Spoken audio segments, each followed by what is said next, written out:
Imagine, if you will, you are a fish, a dead fish, or at least everybody thinks you're dead. Life is good and can only go downhill from here, because eventually you are found. You are not dead. Woe is you! Now you have to share a planet with this guy. This is the story all about how this fish's little life got turned upside down, which generally means it's dead, because that's what fish do when they die due to no longer being able to control their tiny little swim bladders. Except for this fish, it's special. Have I mentioned this is a video about Relicanth yet? Relicanth was introduced in Gen 3 and is a weird one. For one, its EV yield is completely unique. It gives you only 1 HP and 1 defense. For another, despite it being a living fossil rock-type Pokemon with a gender ratio of 7 males to 1 female, just like all of the other fossil Pokemon, it is not a fossil Pokemon itself. And if we look at the Wikipedia entry for Coelacanthus, which looks a lot like Relicanth, we see that it went extinct at the beginning of the Triassic period. So with all of this fossil moniness about it, why isn't it a fossil? Is it simply because they already figured out Gen 3's Fossilmon and wanted to keep it in anyways? Or is it deeper than that? Like the ocean, always deeper than we think? What secrets is it holding? What obscure horrors possibly lurk hidden just beneath the surface?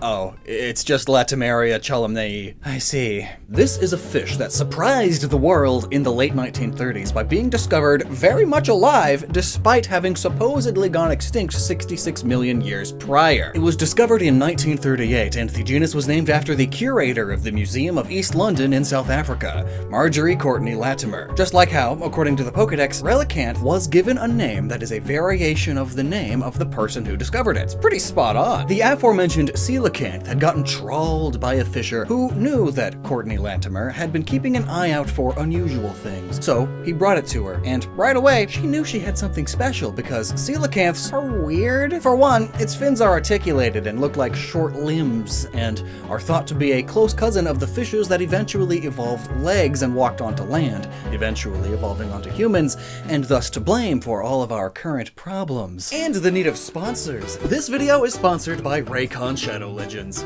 Wait, I'm mixing things up, I gotta focus. And thanks to Raycon's everyday earbuds noise isolation and awareness modes, I can easily focus anywhere, even around this fish, because they are durable and water resistant. Ow, ow. Well, guess what? They still don't slide out because their gel tips are snug yet comfortable. Now, I could just keep listing their bells and whistles, like the wireless charging that gives it 8 hours of active playtime and a total of 32 hours when using its charging case, or the 3 different sound profiles, or the digital assistant support, but I think at the end of the day, their 50,000 5-star reviews speak for themselves. The core of the everyday earbuds are excellent, as they provide great sound quality at just half the price of other premium audio brands, and plus they are offering you a 15% discount right now. Simply head to this video's comments or description and click on my link. It's Raycon.com/Lockstin for that sweet 15% off deal. Oh, can coelacanths use them? No, but they're more closely related to tetrapods like us, and even more closely related to dinosaurs than they are related to ray-finned fish, which are what you think of when someone just says fish. It's modern fish. Weird, right? And since coelacanths had still been thought to have been extinct for tens of millions of years, she was understandably flabbergasted and immediately got to work on preserving it, though at the end of the day they ended up having to taxidermy it instead of actual proper preservation. But that taxidermied coelacanth is still on display at the Museum of East London, actually. Look, it's gross. Coelacanths, spelled coelacanths because English, are known as living fossils, which is a misleading term, and it basically means a modern animal that seemingly hasn't evolved in tens of millions of years. In coelacanth's case, it initially seemed as if it hadn't evolved since the Cretaceous, which would be fascinating and weird if it was true, but it's not true. While coelacanths have remained fairly unchanged for 66 million years, especially when compared to other species, it still has been evolving, as all living creatures do. Even other living fossil animals like nautilus and condors. Firstly, back in the Cretaceous, they laid eggs, whereas now they give birth to live young.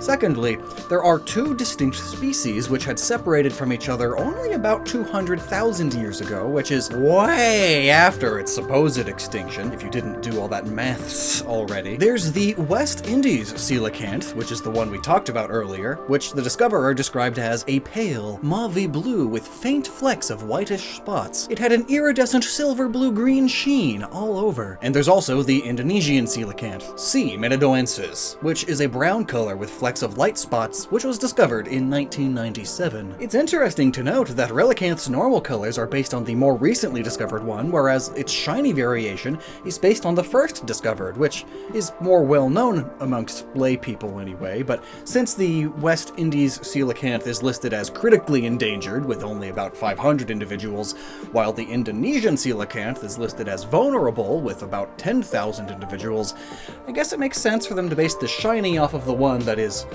actually rarer in real life. And if we look at this map here, we see that they live relatively close to land and especially seem to like living in areas nestled between two land masses. And if we look at the big whitish scales and the red dot on Relicanth's side, it looks a lot like a dot on a map or part of a body of water with land nearby with the lighter scales as the land. I read somewhere forever ago that Relicanth's scales and that dot are a treasure map, but I can't seem to find anything on that now, so I guess the real treasure was the location of a critically endangered living fossil we found along the way. Coelacanths spend most of the daytime in underwater caves to stay cool and avoid the stronger daytime currents. And both species feed at night, deep down into the water, which is definitely what inspired Relicanth's dex entries talking about it being discovered during a deep sea exploration. Another dex entry states that it feeds on microscopic organisms with its toothless mouth, which is similar to real coelacanths too, which feed on small, though definitely not microscopic, fish that live on the ocean floor, and also cephalopods. Funnily enough, they don't actually hunt them really, rather they just slurp them up if they happen to be near one. It's a pretty lazy fish. Relicanth has rock-hard scales and oil-filled swim bladders, which allow this Pokemon to survive the intense water pressure of the deep sea, which is just like the thick scales and oily, slimy bodies that coelacanths have. Actually, they're so oily and gross tasting that most other fish won't actually eat them unless actually starving, like a shark that hasn't eaten in months. And even fishermen tend to avoid them at all costs, basically just because they can make consumers sick. Because they're gross. That's probably a big reason why they're still around. They're just the poor little meow meow stinky ratmen of the ocean. Though they are definitely adept swimmers, they use their multitude of especially dexterous fins for high maneuverability and have been doing headstands or swimming belly up apparently on purpose. Maybe even for fun. I mean, just look at this guy. He clearly knows how to have a good time. Though, Relicanth's dex entry tells us it walks on the sea floor using its pectoral fins, which isn't something actually coelacanths can do. The coelacanth can't do that. They aren't lungfish, though lungfish are closely related to coelacanths, so Relicanth being partially inspired by lungfish isn't all that far-fetched. The most notable non-coelacanth looking aspect of Relicanth seems to be its head, like it's almost armored. Is that a thing? An armored fish? Yes, it is. The placoderms were a class of armored prehistoric fish that lived from the Silurian to the end of the Devonian period, so up until about 358 million years ago, and eventually gave rise to the jawed vertebrates, which comprise about 99% of all living vertebrates. Arguably the most well-known placoderm is Dunkleosteus, which has 10 species, a few of which are among the largest placoderms to have ever lived, and D. terrelli, the biggest, is estimated to have grown up to 8.8 meters in length and 4 tons in weight. That's a big boy! They had a two-part bony armored exterior, which probably made it slow but powerful, which helped it become one of the first vertebrate apex predators, and makes it perfect for a rock-type Pokemon with rocky armor. Also, they didn't have teeth, or at least not the technical definition of teeth. As with all placoderms, they instead had 2 pairs of sharp bony plates, and they formed a beak-like mouth. So, much like Relicanth's face, and being toothless adds to its old man face that it's got going on. I'm an old fish! It's hard to say fish without using your teeth. Hey, I'm an old fish! Fish! Actually, its Japanese name translates to old man coelacanth, which is very, very fitting, especially because of the, like, jowls that some old people get, you know? Especially in Asia. Plus, a relic is an object surviving from an earlier time, especially one of historical or sentimental interest, or in this case, a fish. And actually, relict is a term in animal sciences that refers to a species that inhabits a much smaller geographic area than it did in the past, most often because of environmental change.